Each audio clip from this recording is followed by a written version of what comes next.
गौरी पुत्र गणेश भगवान की जय। जय श्री कृष्णा, राधे राधे।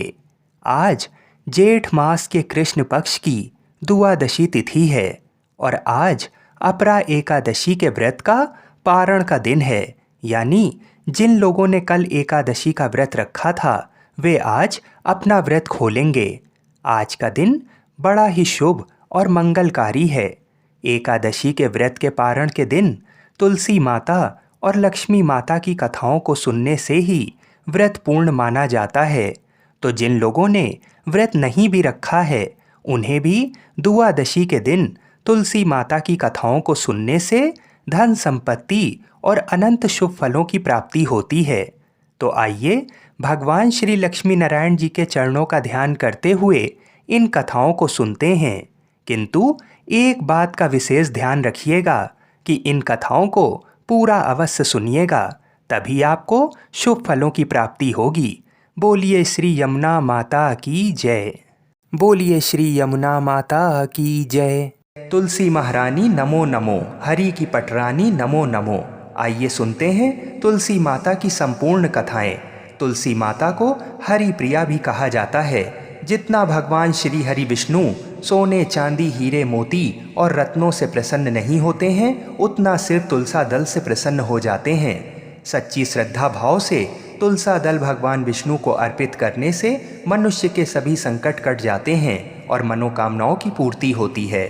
शास्त्र अनुसार एकादशी के दिन तुलसी जी में कभी भी जल नहीं चढ़ाना चाहिए, क्योंकि तुलसी महारानी स्वयं एकादशी का निर्जला व्रत रखती हैं। लेकिन द्वादशी के दिन व्रत के पारण के समय तुलसी माता को जल अवश्य चढ़ाना चाहिए और पूरे विधि विधान से पूजा पाठ करके उनकी कथाओं को सुनकर ही अपना व्रत खोलें। एक बार एक गांव में एक बुजुर्ग महिला रहा करती थी। वह बहुत ही पूजा पाठ किया करती थी। वह रोज तुलसी माँ की पूजा करती थी और वह बुजुर्ग महिला रोज तुलसी माता से कहती, हे तुलसी माँ, तुम मुझे बहू दे, पीताम्बर की धोती दे, मीठा मीठा घास दे, बैकुंठ में वास दे, चटक की चाल दे, पटक की मौत दे, चंदन का काठ दे, रानी सा काज दे, दाल भात का भोजन दे, ग्यारस की मौत दे और कृष्ण जी का कंधा दे।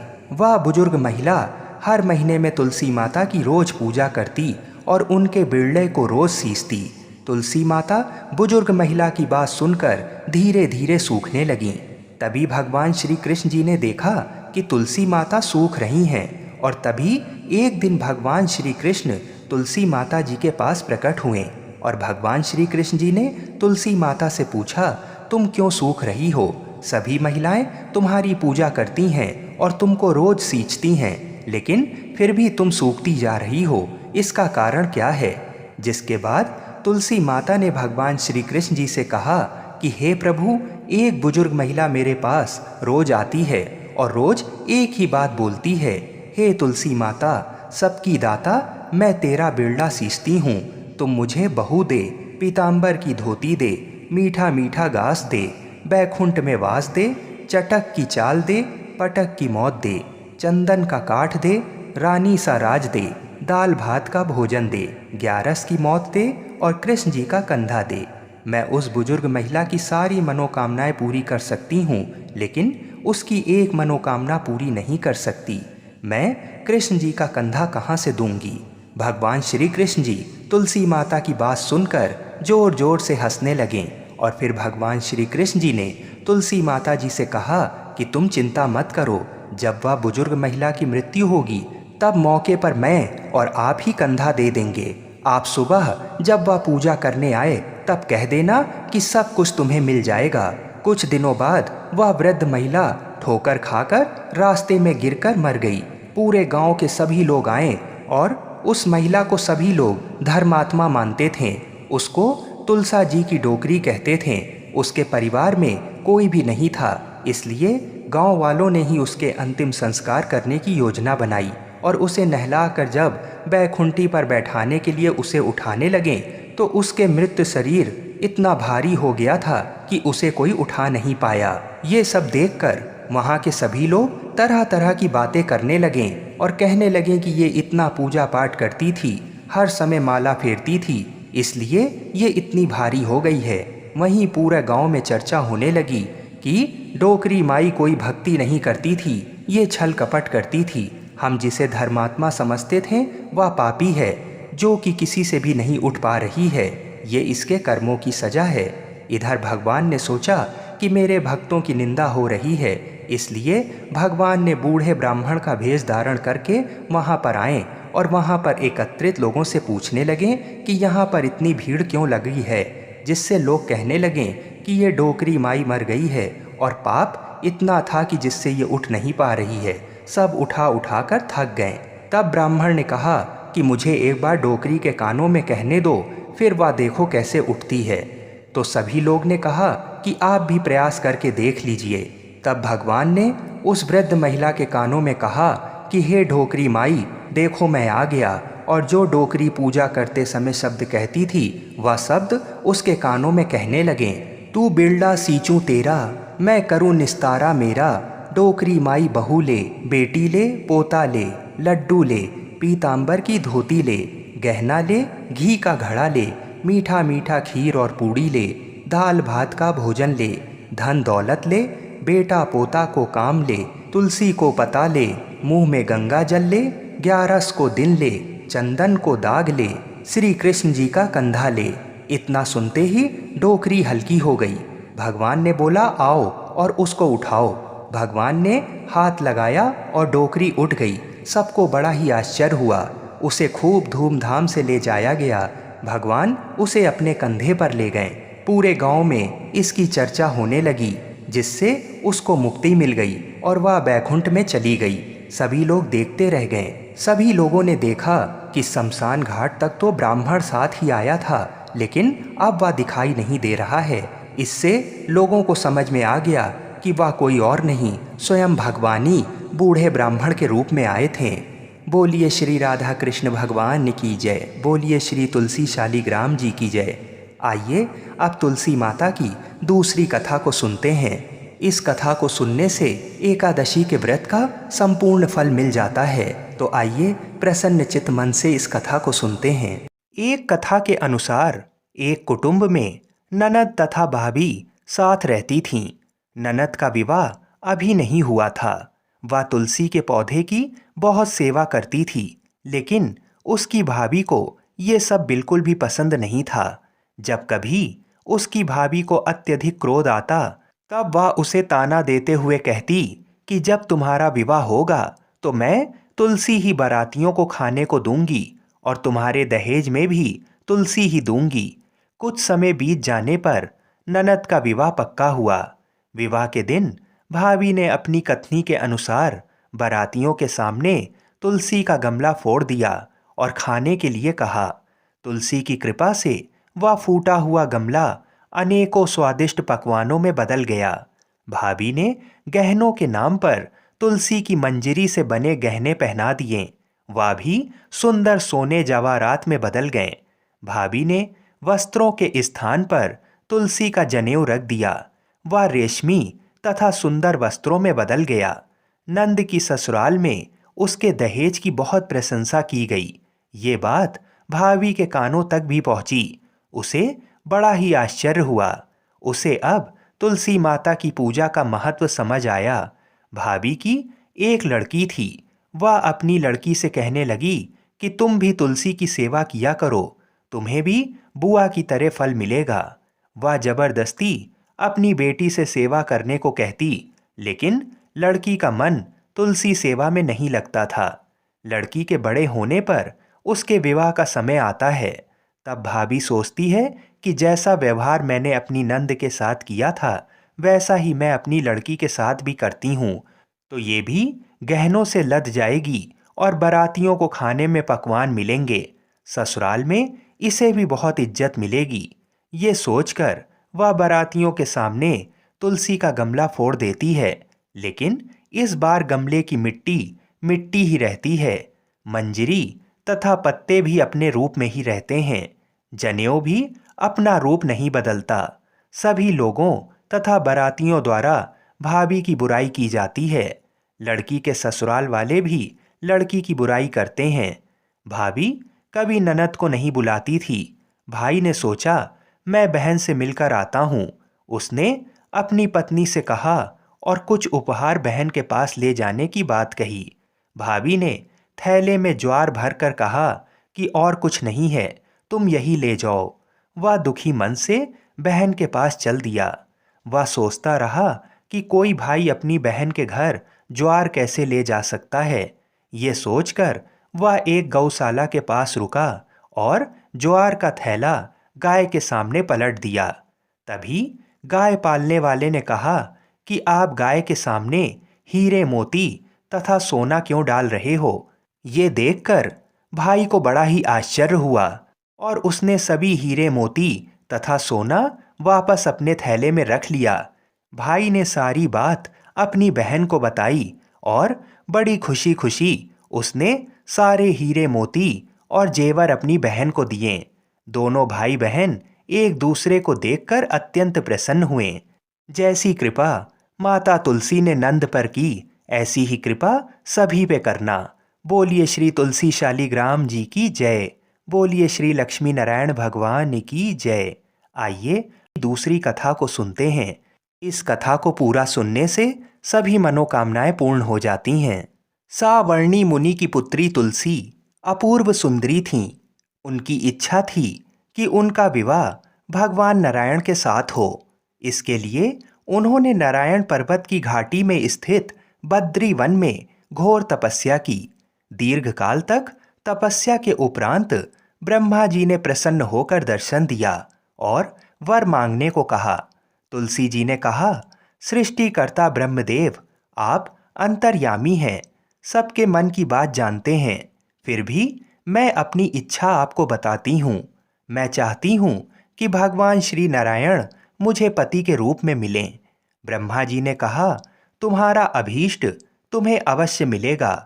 अपने पूर्व जन्म में किसी अपराध के कारण तुम्हें श्राप मिला है। इसी प्रकार भगवान श्री नारायण के एक पार्षद को भी दानव कुल में जन्म लेने का श्राप मिला है। दानव कुल में जन्म लेने के बाद भी उसमें नारायण का अंश विद्यमान रहेगा। इसलिए इस जन्म में पूर्व जन्म के पाप के शमन के लिए संपूर्ण नारायण तो नहीं, नारायण के अंश से युक्त दानव कुल जन्म में उस शापग्रस्त पार्षद से तुम्हारा विवाह होगा। श्राप मुक्त होने पर भगवान श्री नारायण सदा सर्वदा के लिए तुम्हारे पति हो जाएंगे। तुलसी जी ने ब्रह्मा के इस वर को स्वीकार किया, क्योंकि मानव कुल में जन्म के कारण उसे मायावी भोग तो भोगना ही था। तुलसी बद्री वन में ही रहने लगी। नारायण का वह पार्षद दानव कुल में शंखचूर्ण के नाम से पैदा हुआ था।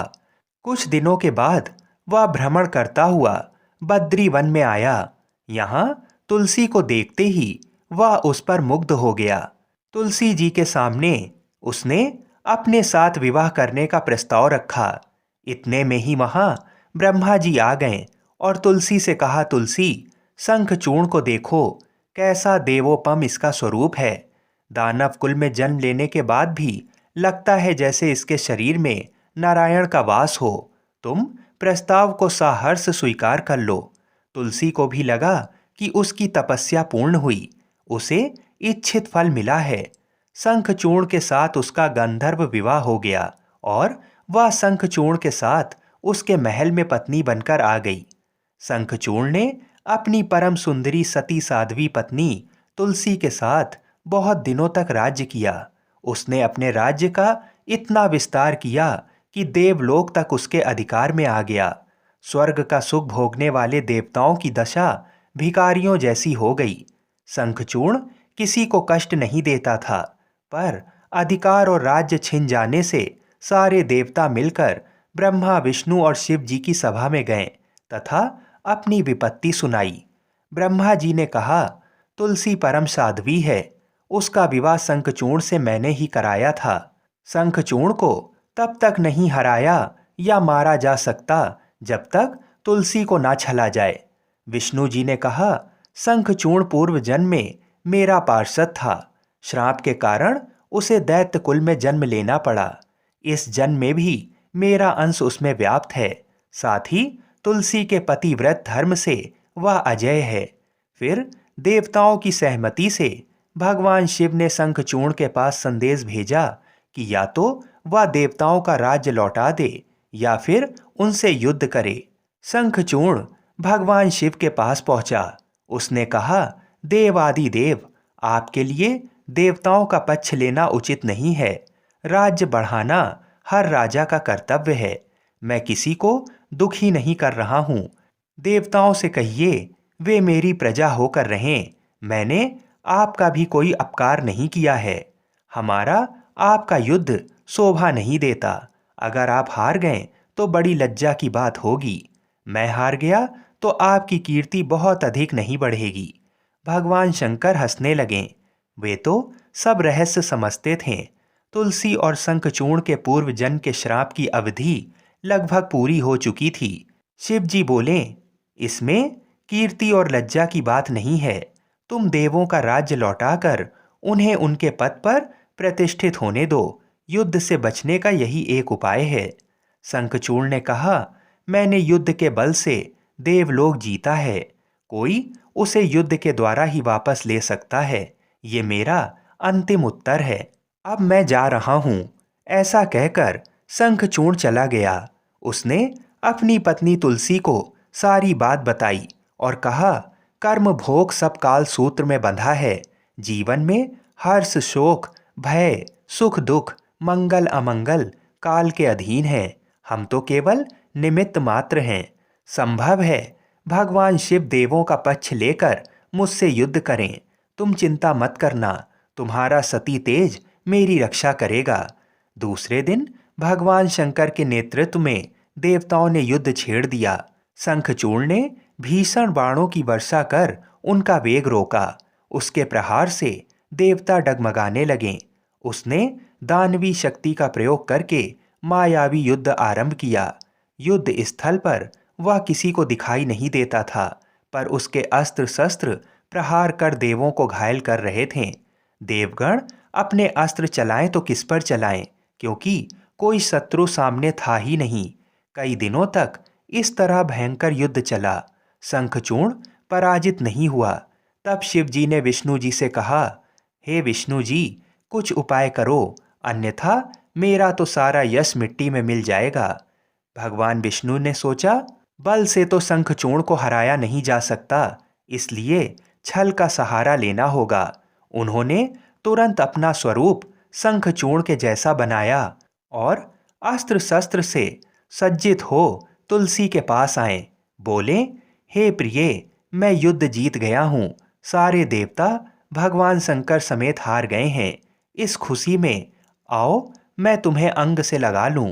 पति को प्रत्यक्ष खड़ा देख तथा विजय का समाचार सुनकर वह दौड़कर मायावी शंखचूर्ण के गले से लिपट गईं। इस प्रकार पति पत्नी दोनों ने आलिंगन हो खूब खुशी मनाई। पर पुरुष के साथ इस प्रकार के व्यवहार से उसका सती तेज नष्ट हो गया। उसका सती तेज जो शंखचूर्ण की कवच के रूप में रक्षा कर रहा था, वह कवच नष्ट हो गया। शंखचूर्ण शक्तिहीन हो गया। ये जानते ही भगवान शंकर ने अपने त्रिशूल से प्रहार किया। त्रिशूल के लगते ही शंखचूर्ण जलकर भस्म हो गया। शंखचूर्ण की मृत्यु को जानकर विष्णु जी अपने असली स्वरूप में आ गए। सामने अपने पति शंखचूर्ण के स्थान पर भगवान विष्णु को खड़ा देख तुलसी बहुत विस्मित हुई। उनको पता लग गया कि स्वयं नारायण ने उनके साथ छल किया है। क्रोध में आकर तुलसी जी ने भगवान विष्णु को श्राप दिया कि एक सती स्त्री का सतीत्व भंग करने के अपराध में तुम हृदयहीन पत्थर हो जाओ। विष्णु ने तुलसी के श्राप को सिरोधार्य कर कहा, देवी, तुम्हारे तथा शंखचूर्ण के कल्याण के लिए मुझे ऐसा करना पड़ा। तुम दोनों को श्राप मुक्त करना था। तुम भी अब शरीर त्याग कर तुलसी बिरवा के रूप में जन्म लोगी और मेरी पूजा तुलसी दल से होगी। मैं शालीग्राम पत्थर बनूंगा। मेरे शीश पर तुम आदर से विराजमान होगी। तुम्हारे पति की हड्डियों के चूर्ण से शंख की उत्पत्ति होगी। उस शंख ध्वनि से देवताओं तथा मेरी पूजा आराधना हुआ करेगी। जहाँ शंख ध्वनि होगी वहाँ मंगलमय मैं विराजमान रहूंगा। तुमने पूर्व जन्म में बद्री वन में मुझे पाने के लिए बड़ी तपस्या की थी। अब अगले जन्म में मैं नारायण प्रस्तर के रूप में बद्रीनाथ वन में स्थापित होऊंगा और मेरी पूजा अर्चना फल फूल से ना होकर तुम्हारे तुलसी दल से होगी। मेरे शीश पर विराजमान होकर तुम मुझसे भी ऊंचा पद प्राप्त करोगी। बोलिए श्री तुलसी शालिग्राम भगवान की जय। बोलिए श्री बद्रीनाथ भगवान की जय। आइए अब तुलसी माता और भगवान गणेश की कथा को सुनते हैं। इस कथा को सुने बिना तुलसी विवाह व्रत पूर्ण नहीं माना जाता। एक समय नव यौवना संपन्ना तुलसी देवी नारायण परायण होकर तपस्या के निमित्त से तीर्थों में भ्रमण करती हुई गंगा तट पर पहुंची। वहां पर उन्होंने गणेश जी को देखा, जो कि तरुण युवा लग रहे थे। अत्यंत सुंदर, शुद्ध और पीतांबर धारण किए हुए थे। आभूषणों से विभूषित थे।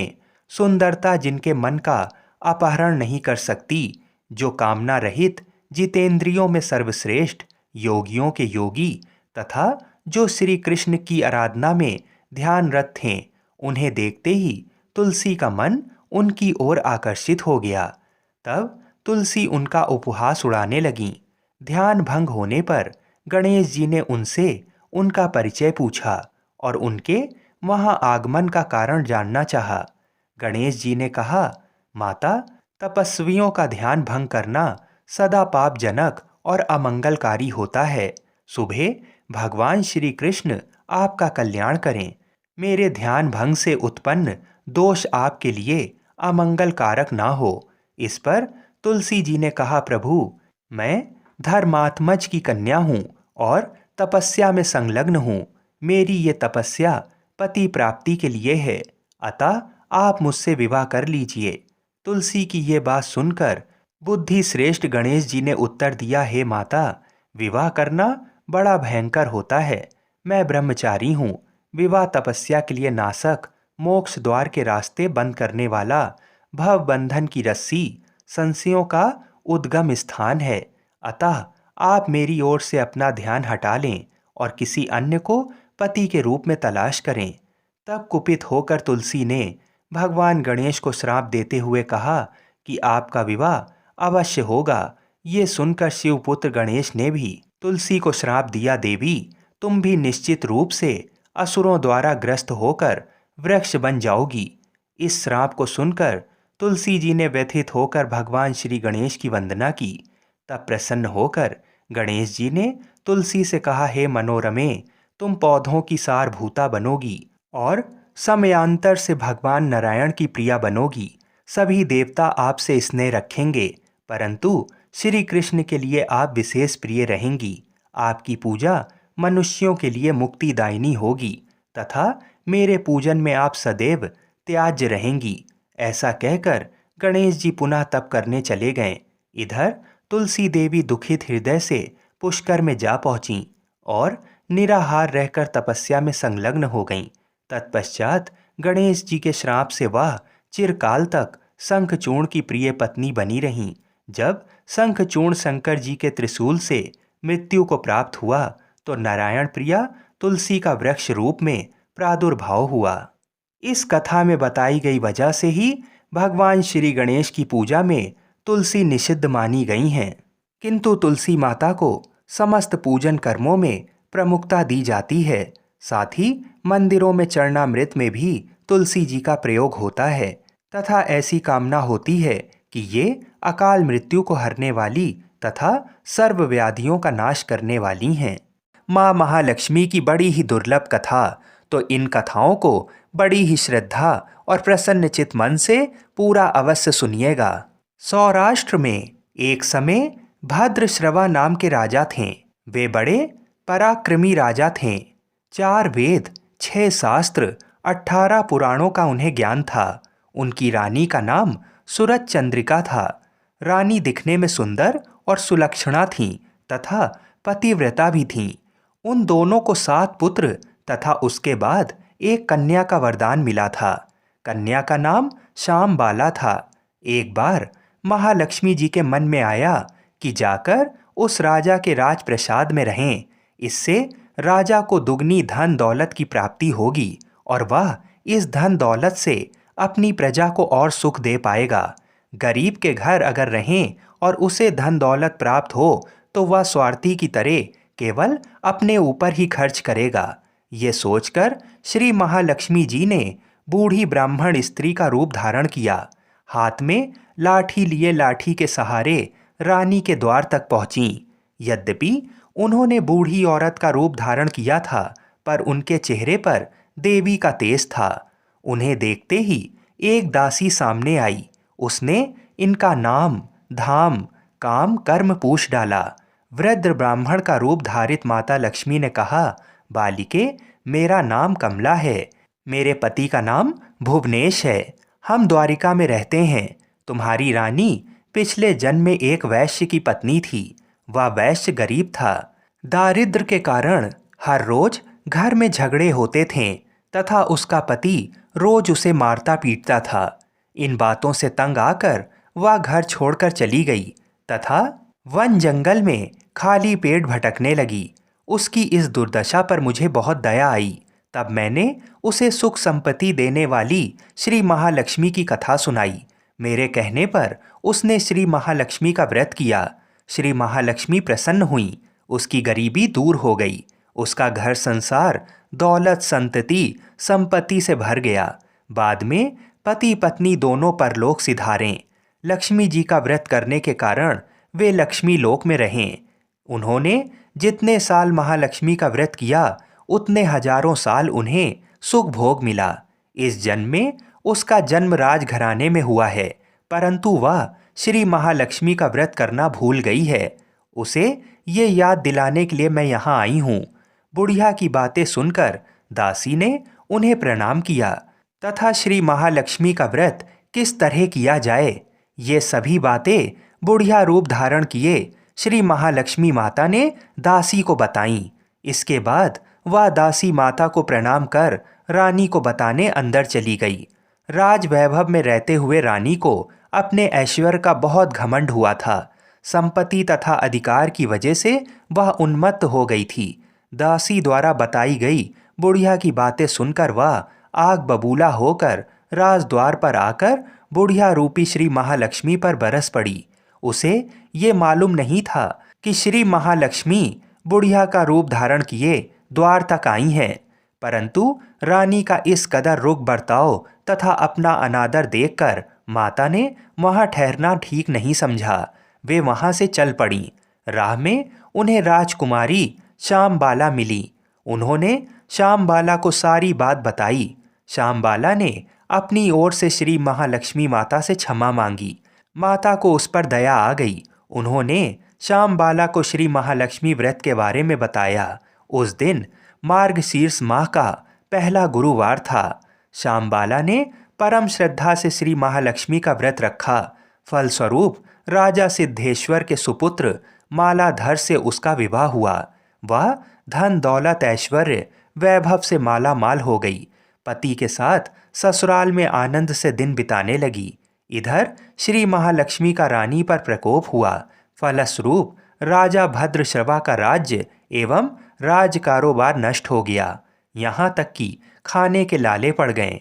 ऐसी हालत में एक दिन रानी ने राजा से निवेदन किया कि हमारा दामाद इतना बड़ा राजा है, धनवान है, ऐश्वर्यशाली है, क्यों ना उसके पास जाएं, अपना हाल उसे बताएं, वह जरूर हमारी मदद करेगा। इस बात पर राजा भद्रश्रवा दामाद के पास रवाना हुए। राज्य में पहुंचकर एक तालाब के किनारे थोड़ी देर विश्राम लेने के लिए ठहरे। तालाब से पानी लेने आती जाती दासियों ने उन्हें देखा। उन्होंने विनम्रता से उनकी पूछताछ की। जब उन्हें ये मालूम हुआ कि वे रानी श्यामबाला के पिता हैं, तो दौड़ते हुए जाकर उन्होंने रानी को सारी बातें बताईं। रानी ने दासी के हाथ राज परिधान भेजकर बड़े ठाठ से उनका स्वागत तथा आदर सत्कार किया, खान पान करवाया। जब वे लौटने लगें तो सोने की मोहरों से भरा घड़ा दिया। राजा भद्रश्रवा जब वापस लौटे तो उन्हें देखकर रानी सूरज चंद्रिका खुश हुई। उन्होंने सोने की मोहरों से भरे घड़े का मुंह खोला, पर हे भगवान, घड़े में धन के बदले कोयले मिले। ये सब श्री महालक्ष्मी के प्रकोप से हुआ। इस प्रकार दुर्दशा में और कई दिन बीत गए। इस बार रानी स्वयं अपनी कन्या के पास गई। वह दिन मार्गशीर्ष माह का अंतिम गुरुवार था। श्यामबाला ने श्री महालक्ष्मी का व्रत किया, पूजा की, अपनी माता से भी व्रत करवाया। इसके बाद रानी अपने घर आई। श्री महालक्ष्मी का व्रत रखने पर उसे फिर से अपना राजपाट, धन दौलत, ऐश्वर्य प्राप्त हुआ। वह फिर से सुख शांति आनंदमय जीवन बिताने लगी। कुछ दिनों बाद राजकन्या श्यामबाला अपने पिता के घर आईं। उसे अपने घर देखकर सूरज चंद्रिका को पुरानी बातें याद आईं।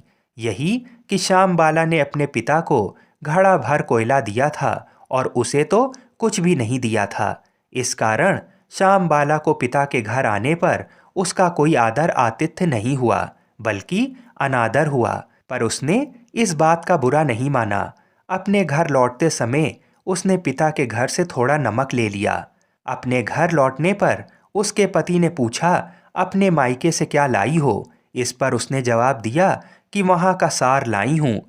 पति ने पूछा, इसका मतलब क्या हुआ? श्यामबाला ने कहा, थोड़ा धीरज रखो, सब मालूम हो जाएगा। उस दिन श्यामबाला ने सारा भोजन नमक डाले बिना पकाया और परोसा। पति ने खाना चखा। सारा खाना नमक बिना था, इसलिए स्वाद नहीं आया। फिर श्यामबाला ने थाली में नमक डाला। इससे सारा भोजन स्वादिष्ट लगने लगा। तब श्यामबाला ने पति से कहा, यही है वह मायके से लाया हुआ सार। पति को उसकी बात सही लगी। फिर वह दोनों हंसी मजाक करते हुए भोजन करने लगे। कहा गया है कि इस तरह जो कोई श्रद्धा भाव से श्री महालक्ष्मी की पूजा करेगा, उसे माता की कृपा अवश्य प्राप्त होती है। सुख संपत्ति शांति प्राप्त होती है। सभी मनोकामनाएं पूरी होती हैं। परंतु ये सब प्राप्त होने पर भी माता की पूजा को भूलना नहीं चाहिए। हर गुरुवार को व्रत पाठ अवश्य करना चाहिए। इस तरह श्री महालक्ष्मी की महिमा भक्तों की मनोकामना पूरी करती है। बोलिए श्री लक्ष्मी नारायण भगवान की जय।